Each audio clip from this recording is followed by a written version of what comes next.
Hey everybody, this is Giancarlo Alino reporting for Sportskeeda MMA, and I'm happy to be joined by my guest today, who's going to be talking about his legendary MMA career. He's going to be taking his rightful place in the UFC Hall of Fame this coming July during International Fight Week. He is the first ever UFC lightweight champion. He's a little evil Jens Pulver. How you doing, Jens? No, I'm good, bro. How you doing? How you doing? Doing great. And Jens, we got to talk about this Hall of Fame induction. Long overdue for you. In my You know, opinion, you were one of the guys there. Like, what's it and mean I to do you? appreciate. Well, I do appreciate when people say they say long overdue, but the reality was it was perfect, and it was at the perfect time. I wouldn't have enjoyed it earlier, and I'll tell you why. Because they set me up. My goddamn man, my producer, AK Sean, AK Snoo, little son of a bitch. He knew for like a month. He was like and I'd streamed for the UFC, so they had this idea for a month. But what was crazy was about a month, like right a month before I found out, right? Normally they do this, where are they now? Right. I don't know if you've ever seen that this segment they'll do on Five Pass stuff. And they've been asking for the last 5, 6, 7 years. And I'm like, hell no. And like, why? I go, because I don't like where I'm at. This. I'm not doing it. I'm part of my language. I'm like, this. I'm not doing this, man. I don't like where I'm at, And so this time they called and I was like, you know what? Yeah, I will do it because I'm happy where I'm at. I love what I'm doing. I love, like I said, I love doing this stream for the UFC. I love, my family's everybody's healthy and I don't have all those regrets. So I was like, yeah, I'll do it. And that set it up.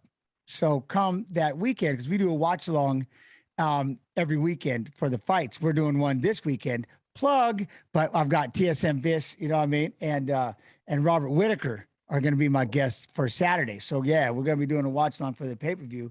And anyway, so I was like, all right. And he goes, well, hey, at one point the sponsors, we changed your background. I was like, all right, cool. So my background was changed, and like, all right, you got to change your hat. I'm like, what do you mean?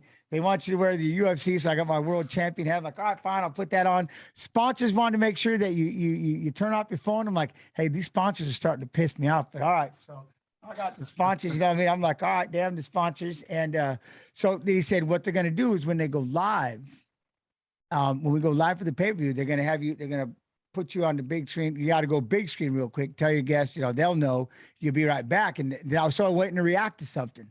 So I was like, all right, shit. So I'm just sitting there minding my business. In fact, he caught the video where 2 hours before that, somebody had asked me in chat, hey, Hall of Fame? I'm like, nah, man, I haven't done enough. I don't know. I'm probably not, but I appreciate you bringing it up. Thank you very much. And 2 hours, and then he's got the 2 hours later. And then I'm like, oh, shut the up. This is what? And then all of a sudden they kicked it off. It's like, holy, yeah, I freaked out.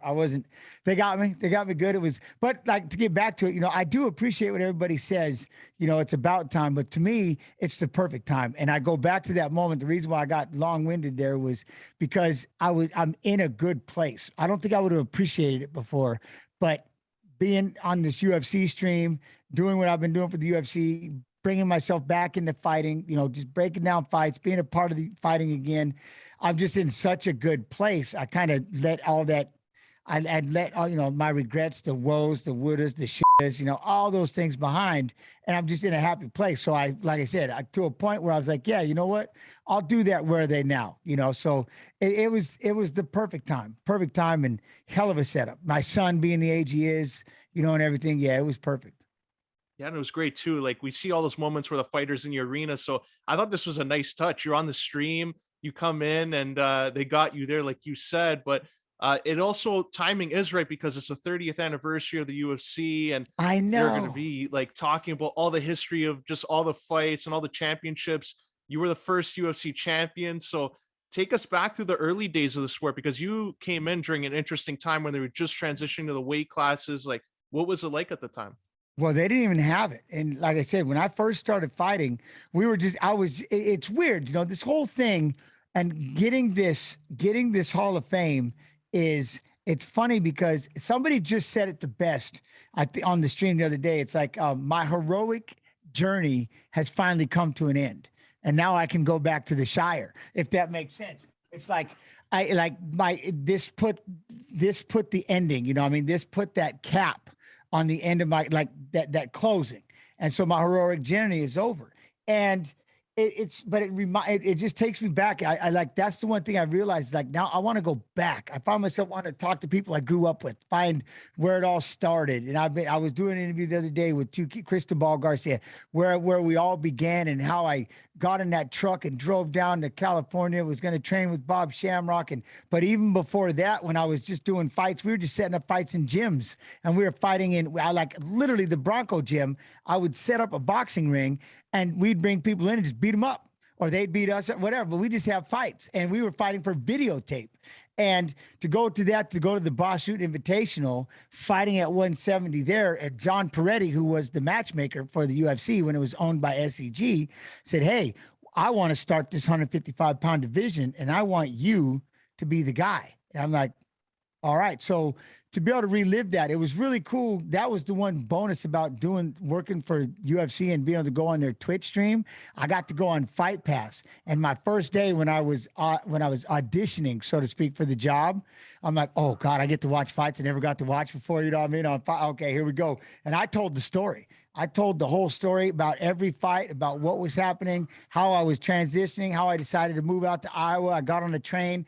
2.5 days later, I showed up and dropped my bags. Like, I'm ready to be a world champion. You know what I mean? And just the whole story to how how I got that opportunity to fight for the world title. And, you know, it's crazy. But to go back to the very beginning of your question, that's the one thing. Like, ever since this whole thing started, it's really cool because now I finally want to talk about the past. I never did before because I wasn't, you know what I mean? I was too busy. You're too busy charging forward, like I said. So the quote unquote, the heroic journey finally came to an end. And I literally kind of find myself going, yeah, I'm ready to go back to the Shire. Like, I'm done fighting. You know what I mean? I just fought. I did all this fighting. I did all this chasing after my dreams. I've done all this growing. I'm out here in Iowa. You know what I mean? I've done all this achieving, or you know, I mean, goal setting and whatever. And then I finally, to get this, I finally was able, for the first time in my life, I was like, yeah, I want to go back and I want to tell everybody thank you. And I hope they're proud of me. You know what I mean? If that makes sense. So yeah, it was the whole thing. It's been an amazing, it's been just a crazy journey. But like I said, breaking it down on the stream and stuff, it's just been a lot of fun. And like going back and watching your fights too, like what was it like training back then? Because early on in the sport, it's not like now where you have all these MMA gyms. So like, was it tough to just find a place to train? You know, ironically, we were wrestlers. So we were doing this all day, every day anyways, that one-on-one, going out there competing, stepping on the mat, being just you. You know, that's the one thing, right? Unlike a team sport, the beautiful thing about like wrestling, boxing stuff is we're individuals trying to be on a team. We're not on a team trying to be an individual. I'm not trying to stand out from my teammates, throw my helmet off, and I'm out there. I'm trying to train with my teammates. I'm trying to be around my teammates because I know at some point my weight class, aka when I was wrestling 135, it's going to get called, and I'm going to go out there and I'm going to represent my family, my friends, how hard I worked. Everything is going to be visible out there, and it's up to me to go out there and showcase. So that was the one thing, you know, training was easy for me because I still believe, and I'm a firm believer, conditioning trumps all. And we trained like madmen. My coaches were from Iowa, Greg Randall, who wrestled at Iowa, you know what I mean, and stuff like that. We trained like savages, the upper decks, everything as a wrestler. So I think I was blessed in that aspect that I was pretty much, this was like tailor-made, you know what I mean? Because the wrestling is so small because the team, there's only like 2 spots for the international team at each weight. And, you know, there's thousands of wrestlers and it's such a small list. But when I see this and I watch Randy Couture, especially Couture, you know what I mean? I was like, oh shit, this is what I'm going to do. Because I always wanted to be a boxer. And I was like, oh, here we are. We're going to be boxing with training wheels. I get to keep my wrestling. So I think it was tailor-made for the wrestler. Once they decided to get into it, you can tell how many champions. The sport was made for wrestling. Just like, you know, jiu-jitsu will say it was made for them. In the way, obviously, it was created because of jiu-jitsu and to prove about the smaller size, taking on the bigger size and stuff like that. But the wrestler, I think, what was really cool was a sport that was this at one point was kind of quote unquote dying because we don't have a belt system and we're not a martial art, is now starting to get the respect just how deadly the wrestler really is. And that was something that, like I said, so me wrestling, it wasn't much more than I was just trying to throw bombs to get into that takedown to try to tie you up anyways. And I remember the first time I got caught in an ankle lock, I was like, oh, what the hell is this? I didn't. I was like, oh, oh, oh. what is this? But it was funny because when I was wrestling, the only difference between wrestling practice and me fighting was I took my shirt off and I put on the glove. I still had the long socks. I had my wrestling shorts. I had my wrestling shoes on. I'm like, whatever. And then the first time I fought this kid for like 28 minutes. And I remember he dove in on my leg. It was the Boston Invitational. And I'm thinking, there is no way you're taking me down. I mean, I'm beating this kid. I'm beating him Carlo, I'm beating him everywhere, just smashing him. But I didn't have submissions, right? And I wasn't knocking him out. I wasn't putting him away. All of a sudden he starts messing around with my leg. And I'm like, you ain't never taking me down. And all of a sudden I felt it snap, that heel hook. I was like, oh, what the was this? I was like, what? And I fell down. I was like, oh, what? And I'm like, give my shoe off. My ankle swelled up big. I was like, what is this? And I'm like, well, these are submissions. I'm like, well, I don't know if I like this shit. So, but that's kind of, yeah. So that was the old school. I was pretty much ready for it. You know what I mean? From Jump Street with all that wrestling. And who are the guys that really jumped out? Like you mentioned Randy Couture there. Was there like a fight that really jumped out at you that really made it definitive that you wanted to go into MMA? Once I started seeing the wrestlers do it, Townsend Saunders, you know, and definitely Randy Couture, 100%. The way Randy, he just kept his hands up and he bowled in. Boom, boom. Obviously, Mark Coleman, you know what I'm saying? But Randy is someone I really, really looked up to.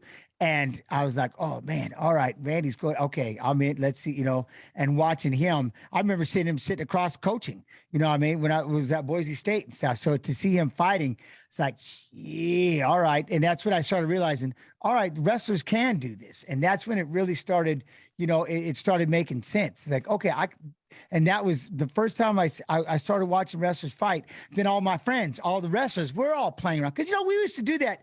Like, I don't know what we'd call it. I guess torture wrestling. Like we were sitting trying to chicken wing each other, try to make each other submit all the time when we were growing up and stuff, you know, like, you know, all kinds of stuff, you know, like a form of big time wrestling with our wrestling and just trying to, you know, make them submit with, you know, arm bars and, you know, knee, you know, grabbing the feet and just trying to, anything we could do that would cause pressure. Right. And so there was always something that we played. And that's just when I knew when I seen them start fighting, I'm like, oh, this is it. This is 100% what I'm going to do. This is 100% what I'm going to do. There was no doubt in my mind I was going to be a fighter. And one of your biggest rivals, I think, during your career, BJ Penn, you beat him the first time, then the Ultimate Fighter. Like, what was it like on the Ultimate Fighter? Because like we see the animosity sometimes, but when you're with that same guy, your rival there, like 30 days straight, like what's the mood like throughout the filming process? Well, it pissed me off because he had an upper hand, and you know, I never really talked about this. It's kind of weird, but he had the upper hand in this, even though I beat him, because he had his secret weapon. I got beat by Joe Lazon, and see, I got knocked out by Joe Lazon, and here he is on the show. And BJ's like, raise your hand if you want nothing to do with Jens. I'm like, they're all going to raise their hand. I got knocked out by a kid that's actually on the damn show. Like, what the, seriously? You know what I'm saying? It's like, this is some awkward shit. You know, I'm like, what the, and I was already in a super low when it came down. I'm like, this is horrible. No way. I can't, you know, so he had that coming in. He had that little advantage. When they brought in Joe Lazon, I'm like, oh, you know, I mean, that takes away, that trumped the fact that I beat BJ, because this is the most recent thing that happened. BJ's kicking ass and Joe Lazon catches me and knocks me out. And I was like, I don't belong here. And so when he hit me with that, raise your hand if you want nothing to do with Jens Pulver, that gutted me in a lot of ways, because I figured everybody would raise their hands. See, now what happened, like you'll see Nate and Manny and everybody will raise their hand in the beginning because he goes, hey, if you want to be on my team, raise your hand. And of course I would. I'm like, shit, I'll raise my hand, of course. But then he goes, but then you want to have nothing to do with Jens Pulverness. And they're like, ooh, man, I'm not. Then they put the hand on like, ooh, I ain't trying to get it. But some of them kept them up because they're like, ooh, I'm not trying to get into this shit. Can we just do the back and forth? And it'd be great to be coached by both. And in my mind, I'm like, I'm leaving. I was literally, I shit you know, I'm like, I'm out. I'm done. I'm leaving the set. But it was Corey Hill, may he rest in peace. He's looking right at me. And he's like, you and me, we got this. And I'm like, I'm just staring at him going, holy shit, all right. And I'm like, I'm starting to nod at him. I'm like, all right, I'm with you. And that's why I picked him first, because he's the only reason why I stayed there. I was going to leave. The show was over. We weren't going to film it. I was done, because this was the time we were going to have to fight at the end of this. I don't, after what, because now we do TUF Tuesdays, and I believe, watch it, this is the first time the coaches fought each other at the end of this series. So I was like, so that, yeah, the animosity, and he was just under my skin. He was like the cool kid, and I just felt like the outsider, like I didn't belong. And then to have the team that he had, where they were all mocking me, and you can see, like I said, every Tuesday on the Twitch TV/UFC, we call it TUF Tuesday. So we've been watching them from the very beginning. And then when we got to season 5, I'm still a little bitter. I'm still a little butthurt sometimes, but not at BJ. Now I love him to death, but at the time I was like, ooh. But I just to hear what people are saying, BJ's this superstar, Jens is nothing. And that's kind of how I've been my whole career. It's always just been the odd man out. I'm the old man or whatever, because I was doing it in the dinosaur age and I couldn't. And then again, my losing streak came at the end when it was getting big, and I should have been more. So he definitely had the upper hand, and it just pissed me off. So it was as real as it could get when it came to the animosity between us. And like I said, I just built a team of savages, and we just ran away with it. 2 in the finals, beat him in the coaches challenge. I just started I was just pissed off. It was, and then, like I said, but then he did, that was the thing that made me nervous at the end of the season. I'm like, holy shit, I'm in trouble. Like, well, I go, I've won everything. I won every coin toss. I beat him in the coaches challenge. I beat him the first time we fought. I have both people in the finals. I even got one of his fighters. I got Andy Wang on my team. Yeah, I have literally won everything. I'm like, the odds are so against me. He has to win something. You know what I mean? So it was messing with me. I'm like, I'm in trouble for this fight, because, it's against me, which is ironic, because he just called the other day, and I'm going to go out and hang out with him, but he just called on the stream. I was like, ooh, so I'm live on the Twitch stream, and I see who it is. And normally I don't even answer the phone or think about it, right? But I keep my phone on so I can do the at UFC streams or Twitter, so I can just post things. And I see it, and I go boop, and I had to answer. I'm like, hello. And obviously my mods, like, my producers are going, what are you doing? Like, it's BJ Penn. All right. BJ called. I'm like, it's BJ Penn, chat. I'll be all right. So, but so we're in a really good place now. But back then, yeah, it got on my nerves. And then, like I said, having that moment that I created by losing to Joe Lazone the way that I did, really, how do you expect these youngsters to respect you?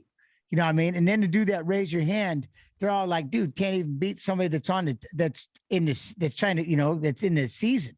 Why would we want him coaching us? And that's when I said, man, first time I sat down with them all, I said, look, here's the deal.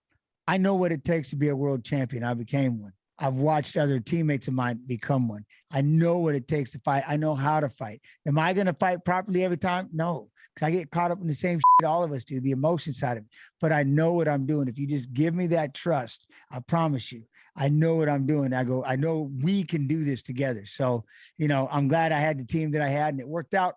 Like I said, it worked out pretty cool. And just the ultimate fight, because now, like Conor McGregor, obviously him and Michael Chandler, they've gone through that filming process. So from someone like yourself, does it make you want to fight more after that? Or is it more exhausting and take focus away from just getting into the overall training camp, preparing for the fight? Well, I think more so just doing the show, and then trying to go to the hard part is you start going to training camp as the show is being aired. And see, for me, it was a night and day. Like the day that show aired, holy shit. Even my neighbors came running out like, wait, that's you? Like to say instantly famous, or however you want to call that, that's not even but see, these guys are already big and they're already famous. So the reason why I'm trying to say it doesn't, and now all of a sudden I've got all this media and all this attention that I never had before. And I'm trying to train for this fight. And it was a lot. But see, these guys they're already famous. Can you get more famous than Conor McGregor? Probably not. Chandler, he's had an incredible career. He's a massive, he's a big, he's a big star in the sport, so now this could be different. But what I have to say is I think it's hard because you're exhausted after doing the show.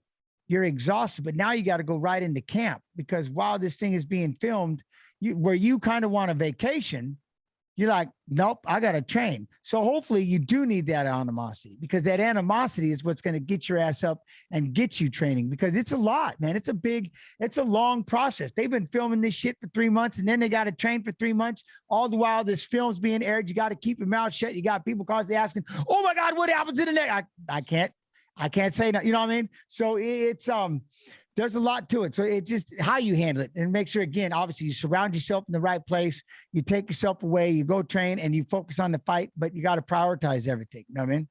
And just even further on into your career, like, you're a fighter that competed in a number of weight classes. So if the 24-year-old Jens Pulver were to step into MMA now, where you have like heavyweight down to flyweight, what weight class would you feel you would be the most comfortable and probably I perform was the a best? 35 pounder every year. I wrestled 41 in college. So I was 135, 2-time state champ, runner up at 135 every year in high school. That was kind of my, even like right now, I'm finally dieting and I lost a lot of weight. I'm 158 pounds. I was 158 pounds and I was fighting at 155.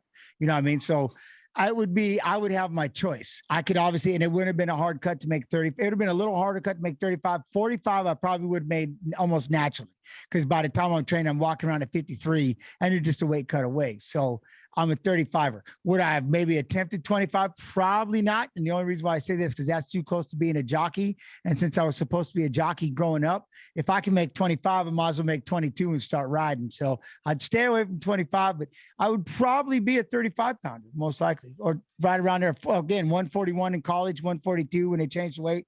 So 45, 35 for sure. In the two baddest weight classes on the planet right now. Well, 55 is right there too. So I can't say that. So 55, 45, 35, jeez, it's crazy. And just speaking, I might have gone up to 70 just thinking about it now. As deep as all these other fields are, I might be a 70 pounder. Damn, let me bulk up or something, might be easier. And just even like on that, like the bantamweight division right now, like you said, I think it's getting more respect now in recent years, just how deep it is, like all the champions that are in there. We got a title fight coming up next month there. Henry Cejudo coming back to take on Sterling. So do you think Cejudo Triple C can regain the title against Aljamain Sterling? I think he can. I mean, the one thing is, and I always tell everybody, I'm not going to root against Aljo. Because he's a watch along. We did a watch along together. So all my fighters that do watch alongs with me, they're my first and foremost. But I think the biggest thing is his style. But the one thing as long as people don't think Cejudo isn't training and isn't preparing, he's an incredible athlete. He really is. It'll be fun. It'll be a lot of fun to see how Aljamain, being the champ, goes out there, because in my eyes, he's kind of not the champ in this fight. He's fighting the real champion. You know what I mean? And you're going to have to deal with that. And so that's already going to put you in a different position. You can try to tell yourself the champ, but in the back of your mind, the real champ is right here. You beat him, and then obviously you're the GOAT. You're the man. You can do whatever. You're the GOAT at 35, go to town. So having that on there and making sure you're not trying to prove it too soon, I think will be a big factor. But I think Aljo, I look forward to seeing the fight. I want to see the game plans. I want to see what they want to do. I really want to see Aljo's game plan, because I loved what he did. I loved his game plans here coming up. I liked his, when he fought Jan again and stuff. So he's just, we'll have to see. But also, man, how much time has he been taking off? He's had a lot of time off. He's enjoying being a champion. But we got to get you fighting again. So hopefully that's the other thing, is the hunger. Will it be there? Because when you're the champ, you kind of, when you get up to the top of that mountain, it's tough, because now you got everybody gunning for you, but you're like, man, I'm up here. This view is beautiful. I want to enjoy this for a minute. I want to look around, check out the scenery. I want to see what it's like being champ. I want to enjoy these things. No, man, you got to focus. Well, I can't. So you got to learn how to prioritize. You know what I mean? And so it'll be fun to see. And it'll be fun to see Cejudo on it, if he, coming back and fighting. I'll be excited. I'll be sitting there watching for sure. With you, and that it's exciting to see that division unfold there. And before we wrap up here, just gonna do some quick rapid fire questions with you, just to get our audience just a little familiar with who you felt would be the best at this or certain situations here. So in your career, who was the best striker that you either trained with or fought? Everybody that knocked me out had some strikes, for damn sure. And but I'd say the best striker, Dwayne Ludwig. Who is the best grappler? Well, Javier Vasquez has some grappling going on. BJ Penn, Zhao Hawk was incredible. You look at his skill set from back in the day. Gomi, it was, but I think the thing with BJ was when he caught me, it was slick. When that, I knew. I'm like, man, I just cannot let this kid get on top because if he does, I'm in trouble. You know what I mean? If this guy, I have to win these takedowns even in that first fight, he damn near armbarred me. You know what I mean? Once he got on top and split that guard, jumped on, head mount, traveling around side to control something like, oh, this is horrifying. Having a black belt on you, period. They know how to smother you like a wrestler knows how to smother. I'm like, this is terrible. This is terrible. So I knew, I was like, I cannot let him. I have to make sure I win these takedowns. And again, but that freezes your hands up because you got to focus. I can't get caught in mid stroke trying to throw a big shot. Boom, he gets me up. Oh, and then you got to start scrambling. So it makes you hesitate a little bit. But that was the one thing with BJ is like, I knew, I'm like, you cannot. You cannot. And both times we fought, I ended up in the same position. And the second time I was not as lucky. I threw my arm up to get him to take it. He wouldn't take it. I'm like, son of a, you know what I mean? But he didn't go for the armbar this time. He went for the damage. But it was the same thing as I just knew you cannot let him, and everything else I could try to scramble out of unless you can't. But with BJ, the reason why I say him is because it was the same issue both times. You cannot let him win. You cannot let him get these takedowns. And who is the funniest that you ever come across in your career? I've met a lot of funny. I can't even, if I say one, I'm gonna be wrong, but I have met all the fighters. I love and appreciate all of them. My jokesters, the ones that run around are always throwing pranks and stuff like that. I love them. You know what I mean? I that is one thing I've like a lot of the fighters, they're all phenomenal. I think there was a time back in the day we got a bad rap, but the reality is that, man, I love them. I love the fighters are incredible. Like everybody I've met and friends with, they all, man, I love them all to death. And if you were to have dinner with 3 people, you can choose anybody, like any field, like who would you want to have dinner with? Oh, see, that would be a tough one. And because I'm never going to be able to say enough, I'm never going to be able to say the right names, or it's like, what about my name? Or what about my name? And stuff like that. So the reality is, I think I'm having dinner with the rest of them could be on video call, but I'm definitely having dinner with my son, my daughters, and my wife every time. And then everybody else, they can just come up and we can shake hands and how you doing? Nice to meet you. They can come in and go if they want to. But if I say one name, I'm going to have to say them all. Now, I wouldn't mind now going and partying with Connor at the Forge. That would be kind of sick, though. I'm going to have to go to Ireland. I got to do this one time. I want to go see the Forge Inn. I want to see this food. And he's got that ale, that dark ale. I got a mess. That stout, that Irish stout. I was on Instagram like, dude, that looks incredible. It looked like a Guinness, but that Forge Irish stout, I was like, yep, I got to find out. So that'd be cool. Throwing that out there. I'd let the party be there. Then he can invite everybody. You know what I mean? You'll have to take care of that. Like just do all of that, invite everybody. Nope, just invite everybody. What's your favorite food? Oh man, pho. The PHO, man, that's a must. It's like at least twice a month we'll have it, and it lasts about 3 or 4 days, And but when I was in Thailand, just got back, these little coconut pancakes, they're the greatest damn things I've eaten ever. I'm kind of hooked on those things. I was running around chasing after those the entire time. These coconut pancakes, they were incredible. So yeah, that's up there. That's wrestling with it for sure. And this is a fun one. You get usually a few interesting responses here. Something goes down and you're in a position where you need a few people by your side in a street fight. Who would you hope is coming your aid there and just assemble like the Avengers? Jeremy Horn, Matt Hughes, and Pat Miletich. And I'll take group on anybody. And if my partner was alive, may rest in peace, Justin Eilers would be by my side. Oh, and Tony Fricklin. I have to have Tony Fricklin there with me. So it's just in case, but yeah, but I'd have to bring Tony in from Vegas. These guys would be right here.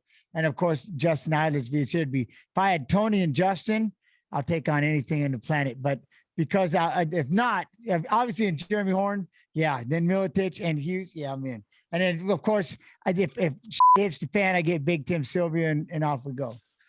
Yeah, I'm just avoiding that. Basically, my obviously. MFS crew. I didn't know. See, I didn't know if I could only have two people, but if I could, I'd roll like I did. Like I said, coming up in the sport with my MFS crew, I love them to death. I wouldn't have.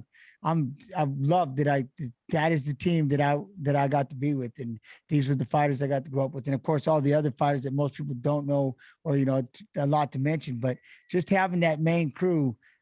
Always there was nothing more confident walking into a locker room, getting ready to fight than having those guys with you, knowing what we did in the room and knowing how hard we trained. They're my brothers, you know what I mean? I love them to death. And so I would go anywhere with them, anywhere. And now that you're doing like the Twitch streams, there's going to be a lot of dream matches as a fan that you would love to see. What's a dream fight that if it came up as a fan that you would have loved to see? Well, Gamrot he derailed it and I disagreed with it, but Sarukyan and Makhachev, I'm waiting for it again because the first time they fought, Sarukyan took it on, I think, a 9 days notice and to go the distance with him. And it was to me, if you're a wrestler, watch Makhachev and Sarukyan, watch the fight. For wrestling, it's the greatest wrestling MMA match I've ever witnessed. And every day I'm on the stream, I talk about it. It's my favorite fight on the planet. And that was the one fight. If I was like, they'll fight again, and it'll be when Makhachev wins the belt. Now, the only problem is Sarukyan he's going against Makano. That Makano's my brother. Makano is my Brazilian brother. I love him to death. So now it's like, now I need Renato to beat him. But for me, the one fight I always wanted to watch again would be Sarukyan and Makhachev. Yeah. And now this one came up recently. A final question here. What do you think about the new Endeavor purchase here and WWE and UFC merging together? The thing is, and that's it. I understand merged under the same boss, so to speak, under the same company, but I know that they're still trying to keep the UFC is going to be the UFC. They're going to go do their own thing. The WWE is going to go do the WWE and they're going to do their thing. What'll happen later? I mean, maybe more visits. Maybe, things like that. I don't know. So I don't know. Even though they merged, the company bought both of them, I don't know if the two are merging together. I don't know if the UFC is merging with WWE. And I think you're walking a fine line when you do, because for so long that was one of the things we had to go against. We're not scripted. These are not fake fights. These are real fights. And and then you've got this. So it's a fine line between the two. And I think, like I said, ones can be fans of one and others can be fans of the other, and you can be good to go. You know what I mean? And before we wrap up here and let you go, how can our viewers here at Sportskeeda MMA follow you on social media and stay up to date with everything you're doing on the UFC Twitch streams? Two of the biggest things, man. At Jens Pulver on Instagram, it's my favorite one. I deleted the account and I started over because I like it. So I'm having fun building it up again. And Twitch TV/UFC. Monday, 6 p.m. Eastern, Tuesday, 6 p.m. Eastern. This week we're on, I'll be going live here in 30 minutes because it's a pay-per-view. So we're going to be watching undercard fights of fighters fighting, Saturday's pay-per-view fights. Friday, 6 p.m. Eastern, we watch main card fights of fighters fighting and Saturday's fights. And Saturday, we're doing the watch along. So you can come in, make sure you drop in twitch.tv/UFC, hit that follow button. We go live almost every day, 6 p.m. Eastern. Really, and I chat with everyone. So I'm a chatter. So you love it. I highly recommend that follow. And I love what you're doing there on the UFC watch along. It's really fun to watch. Thank you. Jens, I really appreciate you sharing your time here and coming on Sportskeeda MMA to talk to me about your career, your upcoming Hall of Fame induction, and I wish you all the best. Thank you, my friend. I appreciate you. Y'all be good. See you later on.